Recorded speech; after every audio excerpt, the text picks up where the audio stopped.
राजेश एक साधारण आदमी था। रेलवे में क्लर्क की नौकरी करता था। ज्यादा कमाई नहीं थी, मगर ईमानदारी और मेहनत से 3 बच्चों को पढ़ाया और पत्नी के साथ मिलकर घर को संभाला। बच्चों की परवरिश में उसने कभी कमी नहीं आने दी। मगर वक्त के साथ बच्चे बड़े हो गए, अपने अपने जीवन में व्यस्त होते चले गए। राजेश अब रिटायर हो चुका था। उम्र और बीमारियों ने उसे थका दिया था। घर में तो सब थे, मगर साथ कोई नहीं था। एक बेटा विदेश चला गया, दूसरा अपनी बीवी और बच्चों में मस्त था और बेटी की शादी हो चुकी थी। एक दिन राजेश की तबीयत बहुत खराब हो गई। अस्पताल में भर्ती किया गया, मगर हालत गंभीर थी। सब बच्चे तो आ गए, मगर चेहरे पर एक अजनबीपन था। पिता से बातचीत सीमित हो गई थी। राजेश समझ चुका था कि उसका वक्त करीब है। उसी रात उसने एक चिट्ठी लिखी अपने पूरे परिवार के नाम। चिट्ठी में लिखा था, प्रिय बच्चों, शायद ये मेरी आखिरी चिट्ठी है।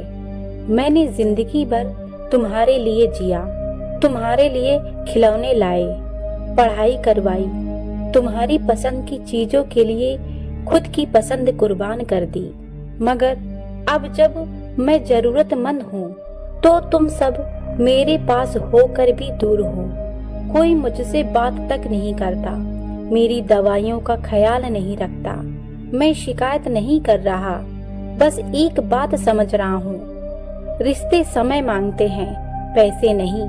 कल जब तुम बूढ़े हो जाओगे तो शायद यही सवाल तुम्हारी आंखों में भी होगा, क्या हमारे अपने हमारे साथ हैं? अपने बच्चों से बस एक गुजारिश है, अपने बच्चों को ये मत भूलने देना कि घर सिर्फ ईंटों से नहीं, प्यार और वक्त से बनता है। तुम्हारा पिता राजेश। अगले दिन सुबह राजेश की मौत हो गई। सबके हाथ में वो चिट्ठी थी। घर में सन्नाटा था, मगर उस चिट्ठी ने जो असर किया वो किसी बड़े भाषण से भी ज्यादा था। बेटों को एहसास हुआ कि उन्होंने कितनी बड़ी गलती की है। बेटी ने अपने सास के साथ रिश्ता सुधार लिया और सबसे बड़ा बदलाव ये हुआ कि उस दिन के बाद राजेश का नाम घर में सिर्फ फोटो पर नहीं था, बातों में, व्यवहार में और रिश्तों में आने लगा। तो दोस्तों, इस कहानी से हमें ये सीख मिलती है, रिश्ते खून से नहीं, एहसास और समय से बंधते हैं। जो वक्त बुजुर्गों को नहीं दे सके, वही कल हमारी किस्मत भी तय करेगा। अगर ये कहानी आपके दिल को छू गई हो तो इस कहानी को लाइक जरूर करें। अगर ऐसे ही आपको कहानियाँ पसंद हैं तो चैनल को सब्सक्राइब करना ना भूलें। धन्यवाद दोस्तों।